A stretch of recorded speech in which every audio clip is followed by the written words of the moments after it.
సమీరా ఛానల్ని సబ్స్క్రైబ్ చేయండి. ఎప్పటికప్పుడు అప్డేట్ కోసం బెల్ మీద క్లిక్ చేయండి.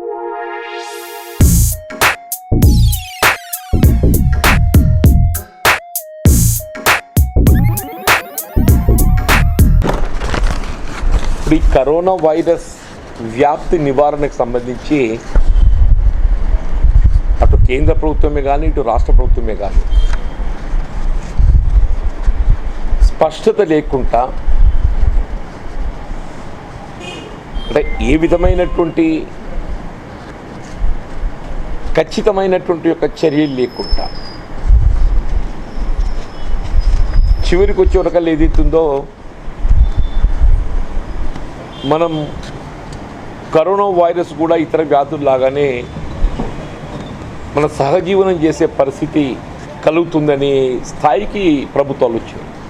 Definitely corona virus is also and epidemic, అది పెద్ద అది, కానీ ఏదైతుందో దాని ఎక్స్పాన్షన్ అనేది ఎక్కువ ఉంటుంది. దాని ఎక్స్పాన్షన్ మనం పరిగణలోకి తీసుకోవాలి.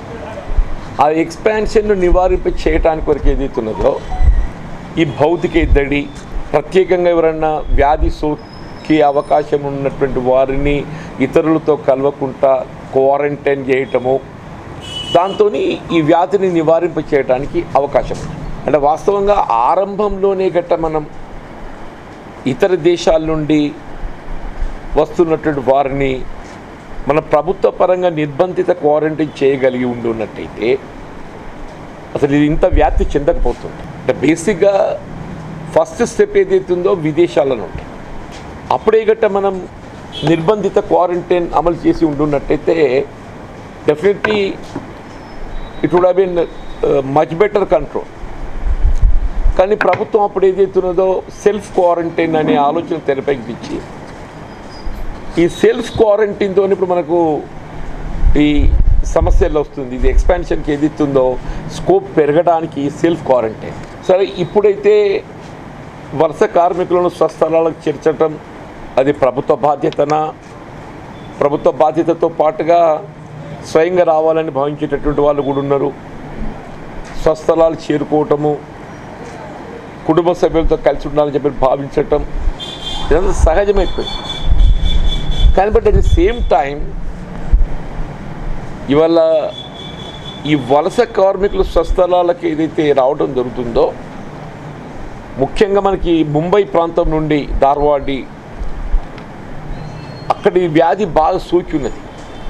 అక్కడికి వెళ్ళి ఇక్కడికి వచ్చే వాళ్ళతో వాళ్ళు వేల సంఖ్యలో ఇక్కడికి వస్తున్నారు. వాళ్ళని ఏదైతుందో మన సెల్ఫ్ క్వారంటైన్కి పరిమితమవుతుంది ప్రభుత్వం. ఈ సెల్ఫ్ క్వారంటైన్ అనేది సెల్ఫ్ డిసిప్లిన్ లాంటిది. Self quarantine is self discipline. Self discipline అనేది ఏమాత్రం మనం అమలు చేసుకోగలుగుతాం అనేది నిర్దిష్టంగా చెప్పలేం. ఎవరికి వాళ్ళు ఏదేదో వ్యాధి లక్షణాలు మాకు తెలియవు కదా అని చెప్పని అనుకుంటారు. కానీ వ్యాధి లక్షణాలు ఏదైతుందో అంతర్లీనమై ఉంటుంది. మన పైకి కనబడకుండా ఏ విధమైనటువంటి ఒక సూచన లేకుండా బాడీలో అంతర్లీనంగా ఏదైతుందో కలిగి ఉండేటటువంటి ఒక అవకాశం కూడా ఉన్నది. కాబట్టి వాస్తవంగా ప్రభుత్వ క్వారంటైన్ అయితే బాగుంటుండే. మరి ప్రభుత్వం ఆ విధంగా చర్యలు తీసుకోకుండా సెల్ఫ్ క్వారంటైన్ అనేటువంటి ఒక ఆలోచనతోనే పరిమితం కావడంతో ఈ వ్యాధి మరి వ్యాప్తి చెందుతుందని చెప్పి భావించక తప్పదు. దానికి తోడు ఏదైతుందో వీళ్ళ అనుమానితులకు పరీక్షలు కూడా అవసరం. మన దగ్గర పరీక్షలు కూడా ఏదైతుందో ఆల్మోస్ట్ ఇప్పుడు ఈ లాస్ట్ 65 డేస్లలో 65, 75, 80 డేస్లలో కొంచెం అంతా 30,000 చేసి ఉంటుంది. అంత 30,000 చేసి ఉంటుంది. అదే మన పొరుగు రాష్ట్రాలే కానీ ఇతర రాష్ట్రాలలో లక్షల సంఖ్యలో చేసి, అంటే అనుమానితులను పరీక్షలు చేసి రోగ నిర్ధారణ గట్ట మనం చేసుకొని ఉన్నట్టయితే ఈ పాజిటివ్ వచ్చినటువంటి వాళ్ళను ఒక ప్రత్యేకమైనటువంటి ఒక వైద్య సదుపాయం కల్పించి ఇతరులుగా సోకకుండా చర్యలు తీసుకునే అవకాశం ఉంటుంది. ఈ తక్కువ సంఖ్య పరీక్షలతోని మనకు ప్రభుత్వ పరంగా ఏదైతుందో సంఖ్య తక్కువ కనబడవచ్చు కాక, కానీ అది అంతర్గతంగా అది పెరిగిపోతున్నటువంటి ఒక సూచనలు కూడా కనబడుతున్నాయి. చెప్పండి, అంతర్గతంగా అంతర్లీనంగా అది పెరిగిపోతున్నట్టు కూడా సూచనలు కనబడుతున్నాయని చెప్పండి. ఈ క్వారంటైన్ సంబంధించి కూడా ప్రభుత్వం ఇప్పుడే స్పష్టత లేదు అని చెప్పి అన్నా కదా. ముందు ప్రభుత్వం ఏదైతుందో కనీసం 2 వీక్స్ క్వారంటైన్ చేయబడాలని చెప్పని పేర్కొన్నారు. తర్వాత ఈ 2 వీక్స్ సరిపోయే పరిస్థితి లేదు, 4 వీక్స్ చేయాలని చెప్పాను. 2 వీక్స్ కాదు 4 వీక్స్ చేయాలని చెప్పాను. అంటే 2 వారాలు గట్ట మనకి వ్యాధి సోకిన లక్షణాలు లేకుండా ఉన్నట్టయితే మనం సేఫ్ అని చెప్పని భావించడం వీలు లేదు. తదుపరి కూడా వచ్చే అవకాశం ఉన్నది కాబట్టి 4 వారాల వరకు క్వారంటైన్ ఉంటే బాగుంటుంది అని సూచన చేశాం. మళ్ళీ తదుపరి ఇప్పుడు ఏమంటుండ్రు, ఈ did not be 2 వీక్సే 1 week is enough అన్న కాడికి వచ్చింది. అదేంటో నీకు ఇప్పటికి అర్థమవుతుంది చెప్పంటుంది. వేరే 2 వారాలు అన్నారు, 2 వారాలు సరిపోయేటటువంటి పరిస్థితి లేదు. 2 వారాలు తదుపరి కూడా వ్యాప్తి చెందుతున్నటువంటి యొక్క సూచనలు ఉన్నాయి కాబట్టి 4 వారాల వరకు ఉంటే బాగుంటుందని చెప్పాను. మళ్ళీ ఇప్పుడు ఏమైపోయింది, వారం సరిపోతుందని చెప్పానంట. చివరికి వైద్య ఆరోగ్య శాఖ మంత్రులైతే గాంధీ ఆసుపత్రిలో పాజిటివ్ కేసెస్ ఎవరైతే ఉన్నారో వ్యాధి లక్షణాలు కలిగి ఉన్నటువంటి వారిని 2 వారాల వరకు వారికి వైద్య సదుపాయం అందింపచేసి వారికి ఇతరత్ర ఏ రుగ్మత లేకున్నట్టయితే మళ్ళీ పరీక్షలు లేకుంటే డిశ్చార్జ్ చేయడం జరుగుతుందని చెప్పి పేర్కొన్నారు. అంటే మనం ఎప్పుడు ఏం మాట్లాడుతున్నాం అనేది ఎప్పటికి అర్థమైతే చెప్పంటూ నేను ముందు ఆరంభంలో ఈ క్వారంటైన్ పీరియడ్ తదుపరి వైద్య సదుపాయం తదుపరి కూడా 2 పర్యాయాలు మళ్ళీ పరీక్షలు చేసి 2 పర్యాయాలు నెగటివ్ వస్తేనే వ్యాధి లక్షణాలు పూర్తిగా నయమైనట్టు భావించడం జరుగుతుందని చెప్పిన పేరు. ఇప్పుడు మళ్ళీ అసలు పరీక్షలే అవసరం లేకుండా డిశ్చార్జ్ చేస్తామని చెప్పండి. అంటే ఇవాళ దీన్ని దాటవేసే ధోరణితో కనబడుతుంది తప్ప నిజంగా నీ వ్యాధిని నివారణ అనేది ఇది ప్రభుత్వ బాధ్యతగా భావించాలి. ఆ బాధ్యతను మీరు విస్మరించలేరు. పరీక్షల నిర్వహణలోనే కానీ, క్వారంటైన్లోనే కానీ, లేక ఈ లాక్డౌన్ పీరియడ్లో ఉపాధి కోల్పోయినటువంటి కార్మికులను, కూలీలను, రైతాంగాన్ని, సమాజాన్ని ఆదుకోవాల్సిన బాధ్యత కూడా ప్రభుత్వం మీద ఉందని చెప్పండి. అంటే మా ఆలోచన అయితే వాళ్ళ వచ్చేటటువంటి ఒక కార్మికులు ఉన్నారు కదా, వాళ్ళందరూ మీరు సెల్ఫ్ క్వారంటైన్కే పరిమితం కాకుండా ప్రభుత్వ పరంగా మీరు క్వారంటైన్ సదుపాయాలు కలిగించి మీ అబ్జర్వేషన్లో ప్రభుత్వ వైద్యుల పర్యవేక్షణలో మీరు పరీక్ష అప్పుడు మాత్రం ఏదైతుందో దీని పట్ల కొంత మనకు ప్రభుత్వానికి ఒక విధమైనటువంటి ఒక పూర్తి స్థాయి అవగాహన కలుగుతుంది. ఇది ఏ మేరకు ఉన్నది, దీన్ని ఏ విధంగా మనం నివారణ చేయగలుగుతామో, వ్యాప్తి చెందకుండా చూడగలుగుతాం అనేటువంటి ఒక పూర్తి మనకు ఒక అవగాహన వస్తుంది ప్రభుత్వానికి. అంతేగాని ఎవరికి వాళ్ళు ఇచ్చిపెట్టినట్టయితే ఇది మరి ఏమి ఎట్టుదాల్సి చెప్పలేమని చెప్పండి. దానికి తోడు ఇవాళ కేంద్ర ప్రభుత్వం అయితే మేము 20 లక్షల కోట్లు ఇవాళ ఆర్థిక ప్యాకేజ్ ప్రకటించి వివిధ రంగాల వారిని అందరినీ మేము ఆదుకోవడానికి కార్యక్రమాలు చేపడుతున్నామని చెప్పంటున్నాం. మరి 20 లక్షల కోట్లలో సామాన్యునికి అందిందైతే 5 కిలోల బియ్యం ఒకటి అందినట్టు కనబడుతున్నది. 5 కిలోల బియ్యం ప్రతి పౌరునికి. అది కేంద్రం ఇస్తుందా రాష్ట్రం ఇస్తుందో కానీ మొత్తానికి ఇద్దరు ఎవరికి వాళ్ళు చెప్పుకుంటారు నేను ఇస్తున్నా అని చెప్పని 5 కిలోల బియ్యం మాత్రం ఏదైతుందో అదనంగా వస్తున్నది. సాధారణంగా 6 కిలోల బియ్యం లభించేది ఇవాళ 12 కిలోలు ఇస్తుందని చెప్పారంటే కేంద్రం 5 కిలోలు ఇస్తుందనే భావన ఉన్నది. 6 అనేది 11 మరి 1 కిలో రాష్ట్ర ప్రభుత్వం అదనంగా దానికి యాడ్ చేస్తుందనేటువంటి ఒక భావన ఉన్నది. దానికి తోడు ఎన్ఆర్ఈజిఎస్ కింద ప్రత్యేకంగా 40,000 కోట్లు సమకూరుస్తామని చెప్పాను. It's really good thing, we welcome it. అంటే వాస్తవంగా వీళ్ళ గ్రామీణ ప్రాంతంలో రైతాంగం కానీ రైతు కూలీలు కానీ వీళ్ళు ఉపాధి పొందగలుగుతున్నారని చెప్పానంటే అది కేవలం ఇలా మహాత్మా గాంధీ గ్రామీణ ఉపాధి హామీ పథకం అని చెప్పక తప్పదంటారు. ప్రతి రైతు కుటుంబం కూడా ఇవాళ రైతు కూలీలకే పరిమితం కాదు, రైతు కుటుంబాలు కూడా ఇవాళ ఏదైతుందో ఈ పనికి హామీ ఉపాధి హామీ పథకంలో ఏదైతుందో ఉపాధి పొందటం గమనించదగ్గ విషయం చెప్పండి. నిరుద్యోగ యువత అంటూ నేను అనేది ఇవాళ పార్ట్ టైం గెస్ట్ లెక్చర్స్, ఇవాళ దీనికి తరతం అనే భేదం లేకుండా గ్రామీణ ప్రాంతంలో ఉండేటటువంటి ప్రతి పౌరుడు ఇలా ఉపాధి హామీ పథకంతో కనీసం రోజుకో 200 నుండి 230 అవకాశం పొందే అవకాశం ఉంది. ప్రతి ఒక్కరు కూడా దీన్ని పొందడానికి ప్రయత్నం చేస్తున్నారని చెప్పండి. ఇదొకటి మాత్రం కేంద్రం NREGSకు నిధులు మేము అదనంగా సమకూరుస్తామని చెప్పారన్నారు. Welcome it. దాని పట్ల మేము హర్షం వ్యక్తం చేస్తున్నాం. మన ప్రాంతంలో కూడా NREGS కింద పనులు కొంత పురోగతిలో ఉన్నాయని చెప్పని కూడా చెప్పక తప్పదని చెప్పండి. దీని పోను అదనంగానైతే ఇలా కేంద్రం కూడా 500 రూపాయలు నెలకు జన్ధన్ ఖాతా ఉన్న వాళ్ళకి ఇచ్చిండు. బిగినింగ్ 2 మాసాలు ఇచ్చిందా, ఇప్పుడు అది కూడా కనబడకుండా అయిపోయింది. 500 రూపాయలు జన్ధన్ ఖాతాలు వేసింది కదండి, 2 months వేసి అది కూడా ఇప్పుడు 3వ మాసం వాళ్ళు కనబడకుండా అయిపోయింది.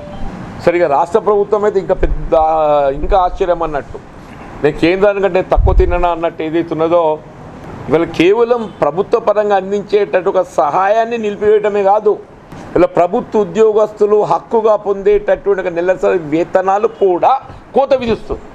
దేశంలో ఎక్కడ లేని విధంగా ఇలా కేంద్ర ప్రభుత్వం ఏదైతుందో కేంద్ర ప్రభుత్వ పరిధిలో సేవలు అందిస్తున్నటువంటి యొక్క ఉద్యోగస్తులకు అందరికీ కూడా పూర్తి స్థాయిలో ఏ విధమైనటువంటి ఒక కోత లేకుండా వేతనాలు అందిస్తున్నది. మన పొరుగు రాష్ట్రం ఆంధ్ర రాష్ట్రం అని చెప్పి అంటున్నా. సాధారణంగా మనం ఏదైతుందో పోల్చుకోవడం లోపల మన పొరుగు రాష్ట్రాలు పోల్చుకుంటామని చెప్పి అంటున్నాం. మన పొరుగు రాష్ట్రం ఆంధ్ర రాష్ట్రంలో కూడా ఏదైతుందో ఏ విధమైన కోతలు లేకుండా పూర్తి స్థాయిలో వేతనాలు చెల్లిస్తాం. సరే, ఇతర పొరుగు రాష్ట్రాలు ఛత్తీస్గఢ్ ఇవన్నీ కూడా వేతనాలు ఇస్తున్నారు. నేను ఏపీ ఎందుకు చెప్తున్నానంటే మనతో విడిపోయిన రాష్ట్రం కాబట్టి నేను ఎగ్జాంపుల్ చెప్తున్నాను. అటు కేంద్రమే కానీ ఇటు మనతో విడిపోయిన ఆంధ్ర రాష్ట్రమే కానీ. తెలంగాణ ధనిక రాష్ట్రంగా భావించినాం. వాస్తవంగా తెలంగాణ ధనిక రాష్ట్రంగా భావిస్తాం. మనమనంగా ఇవాళ స్వయంగా సీఎం గారు చెప్పిండ్రు, మాకేంటయా మా ధనిక రాష్ట్రం, మాకు ఎవడు పెట్టేదే ఉన్నదయా, మా స్వయం సమృద్ధి పొందిన రాష్ట్రంగా పేర్కొంది. ఇలా స్వయం సమృద్ధి పొందిన ధనిక రాష్ట్రం ఉద్యోగస్తులకు ఏదైతున్నదో గత 2 మాసాలు వేతనాలు పూర్తి స్థాయిలో సమకూర్చక కోత విధించడమే కాకుండా ఈసారి ఏదైతుందో మన క్యాబినెట్ సమావేశం జరుగుతుంటే నిన్న కాక మొన్న అందరూ కూడా ఆశించారు కనీసం ఈ మాసం నుండైనా కానీ మాకు పూర్తి స్థాయిలో వేతనాలు లభిస్తాయి కల్పించడం జరుగుతుంది. గతంలో కోత విధించిన వేతనాల బకాయిలు కూడా చెల్లిస్తారని చెప్పని అందరూ కూడా ఆశించారు. వివిధ రాజకీయ పార్టీలు కూడా విజ్ఞప్తి చేసినాయి. ప్రభుత్వ పరంగా సేవలు అందిస్తున్నటువంటి ఉద్యోగస్తులు, అది ఉపాధ్యాయులే కానీ, పార్ట్ టైం ఉద్యోగస్తులే కానీ, కాంట్రాక్ట్ అవుట్సోర్సింగే కానీ, ఎవరే కానీ అందరూ కూడా పూర్తి స్థాయిలో వేతనాలు కల్పించడం జరుగుతుందని చెప్పి భావించారు.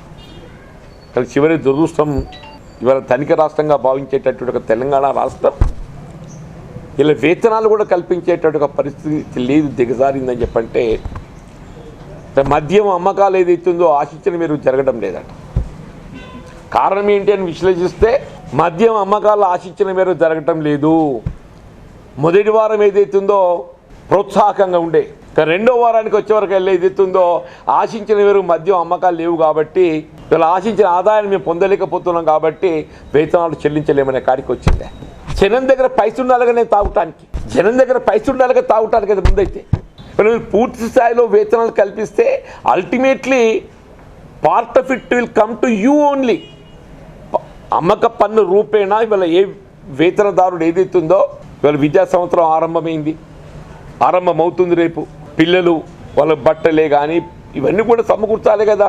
ఇవాళ ఏదైతుందో నిరుపేద వర్గాలకు దినసరి కూలీలకు వాళ్ళ భవన నిర్మాణ రంగమే కానీ, బీడీ కార్మికులే కానీ వారికి అందరికీ ఏదైతుందో ప్రతి కుటుంబానికి నెల 1500 రూపాయలు కల్పించడం జరుగుతుందని చెప్పని రాష్ట్ర ప్రభుత్వం పేర్కొనడం 2 మాసాలు ఇచ్చింది. అంతా నెలకు 1000-1200 కోట్ల భారం పడుతుంది. ఇలా మూడో మాసం వచ్చేవరకల్లా ఆ 1500 కల్పించేది కూడా దానికి కూడా నిలిపేసి 1500 కూడా నిలిపేసిండ్రు. వీళ్ళు వాస్తవంగా ఏదైతుందో లాక్డౌన్లో మినహాయింపులు అయితే లభిస్తున్నాయి, కానీ ఆశించిన ఉపాధి అనేది ఏదైతుందో పొందలేకపోతుండ్రు దినసరి కూలి. వీళ్ళ ఆటో కార్మికులు ఉన్నారు, రిక్షా పుల్లర్స్, వాళ్ళకేం రోడ్ మీద ఆటో కనబడతలేదు. Not even 10% of autos are flying. 10% ఆటోలు కూడా ఏదైతుందో ఇవాళ మీకు రోడ్ల మీద నడుస్తలేవు అని చెప్పంటారు. మీరు ఏ రంగాన్ని తీసుకున్నా కానీ ఇవాళ బీడీ పరిశ్రమ కూడా ఆల్టర్నేటివ్ వాళ్ళకు ఆకు తంబా కల్పిస్తున్నది, పూర్తి స్థాయిలో వాళ్ళకు కూడా పని కల్పిస్తలేదు. భవన నిర్మాణ రంగం కూడా ఏదైతుందో ఇవాళ దాని నిర్మాణ రంగానికి కావాల్సినటువంటి ఒక వస్తు సామాగ్రి ధర పెరిగిపోవడంతో అది కూడా ఇంకా ముందుకు పోతలేదు అని చెప్పండి. మరి ఈ పరిస్థితులలో మీరు నిన్నటి వరకు ఏదైతుందో నెల 1500 రూపాయలు కల్పిస్తామని చెప్పని పేర్కొన్నటువంటి 2 మాసాలు కల్పించి 3వ మాసానికి వెళ్ళి నిలిపేయటం ఇది శరాఘాతంగా భావిస్తున్నామంటుంది. ఇది కనీసం మరొక 6 మాసాలు దీన్ని కొనసాగించవలసిన ఒక ఆవశ్యకత ఉంది. ఇవాళ ఆర్థిక రంగం ఏదైతుందో కొంత గాడిలో పడాలని చెప్పంటే ఇవాళ దినసరి కూలీలు వాళ్ళ ఉపాధి ఏదైతుందో గాడిలో పడాలంటే కనీసం మినిమం 6 months పడుతుంది. ఆ 6 మాసాల వరకు ఏదైతున్నదో ఇవాళ ఈ నెల ఏదైతే మీరు 1500 రూపాయలు కల్పించాలని చెప్పి భావించిందో కొంతమేరకు ఉపశమనం లభిస్తుంది అనేటువంటి ఒక ఆలోచన అందరం కూడా భావించింది. We also welcome it. దాన్ని నిలిపివేయడంతో ఏదైతుందో నిరుపేద వర్గాలు బిలో పావర్టీ లైన్ కుటుంబాలని చెప్పంటారు వాళ్ళ శరాఘాతంగా మారబోతుంది. ఇవాళ ఒకటి కరోనా వైరస్ వ్యాప్తి నివారణ కానీ ఏదైతున్నదో ఇవాళ క్వారంటైన్ అనేది ఏదైతుందో సెల్ఫ్ క్వారంటైన్కే పరిమితం కాకుండా ప్రభుత్వ పరంగా క్వారంటైన్ ఏదైతుందో ఫెసిలిటీ కల్పించాల్సిన ఒక బాధ్యత ప్రభుత్వం. అది విదేశాలకు వెళ్ళి వచ్చేటటువంటి ఒక వలస కూలీలే కానీ, ఇతర పొరుగు రాష్ట్రాల నుండి వచ్చే వలస కూలీలే కానీ, స్థానికంగా అనుమానితులే కానీ గాక, వ్యాధి అనుమానితులే కానీ గాక క్వారంటైన్ అనేది ప్రభుత్వ పరంగా చేపట్టగలిగినప్పుడు మాత్రమే దాన్ని మన అదుపులోకి తెచ్చేటటువంటి ఒక అవకాశం ఉంటుంది. పర్యవేక్షణ ఏదైతుందో మన ప్రభుత్వ వైద్యుల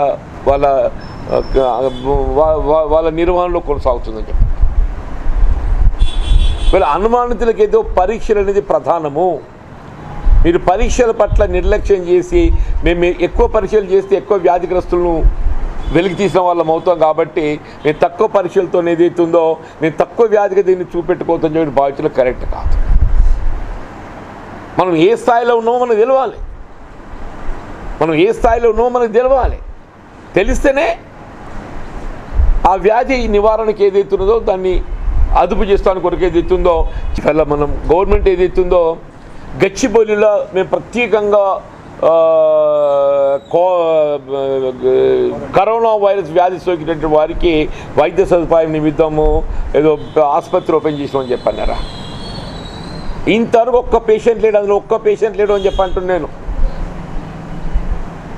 ఒక్క పేషెంట్ లేడు. దీన్ని బట్టి మనం గ్రహించవచ్చు ప్రభుత్వం ఏ విధంగా కొనసాగుతుందని చెప్పి. దానికి తోడు కేంద్ర ప్రభుత్వం ఏదైతున్నదో నిరుపేద వర్గాలకు కల్పించేటటువంటి ఆర్థిక సదుపాయం మీరు ఏ 20 లక్షల కోట్ల ఆర్థిక ప్యాకేజ్ అని మీరు పేర్కొంటున్నదో కనీసం ప్రతి నిరుపేద బీపీఎల్ కుటుంబానికి నెలకు 5,000 రూపాయలు ఒక 6 మాసాల వరకు కల్పించి నెలకు 5,000 రూపాయలు 6 మాసాల వరకు కల్పించి అట్లాగే రాష్ట్ర ప్రభుత్వం ఏదైతున్నదో వీళ్ళ దేశంలో కానీ కేంద్ర ప్రభుత్వ పరిధిలో సేవలు అందించే ఉద్యోగస్తులే కానీ మన పొరుగు రాష్ట్రం ఆంధ్ర రాష్ట్రమే కానీ చాలా రాష్ట్రాలు ఏదైతుందో ఏ విధమైన కోతలు లేకుండా ప్రభుత్వ ఉద్యోగస్తులకు వేతనాలు కల్పించదు. ఇలా మన రాష్ట్రంలో కూడా ప్రభుత్వ ఉద్యోగస్తులకు అందరికీ వాళ్ళు ఏ స్థాయిలో సేవలు అందిస్తున్నా that is be government employees, teachers, part time, contract, outsourcing, guest వాళ్ళు ఎవరే కానివ్వండి కాక వాళ్ళకందరి పూర్తి స్థాయి లోపల వేతనాలు కల్పించడమే కాదు గత 2 మాసాల్లో కోత విధించినట్టుగా బకాయిలు కూడా చెల్లింపు చేయవలసిన ఒక బాధ్యత ఈ ప్రభుత్వం మీద ఉంది అని చెప్పండి. It's a bound and duty. ఒక ఉద్యోగస్తుడు ఏదైతుందో ఆయన సేవలకు పూర్తి స్థాయి వేతనం పొందడం ప్రభుత్వ ఉద్యోగస్తుల హక్కు అని చెప్పంటున్నా. దాన్ని ఏదైతుందో కల్పించడం ఇలా ప్రభుత్వ బాధ్యత భావించి ఇలా మీరు రేపు 2 జూన్ రాష్ట్ర అవతరణ దినోత్సవం నిజమైన తెలంగాణ రాష్ట్ర ఏర్పాటు అని చెప్పారంటే ఇలా వాస్తవంగా ఉద్యోగస్తులు కూడా ఇలా ప్రభుత్వాన్ని ప్రజలకు చేరవేసేది ప్రభుత్వ ఉద్యోగస్తులు, ప్రభుత్వాన్ని ప్రజలకు చేరవేసేది ప్రభుత్వ ఉద్యోగస్తులు పూర్తి స్థాయిలో కల్పించాలి. అట్లా 1500 రూపాయలు ఏదైతుందో ఇది రాబోయే 6 మాసాల వరకు కొనసాగించాలి.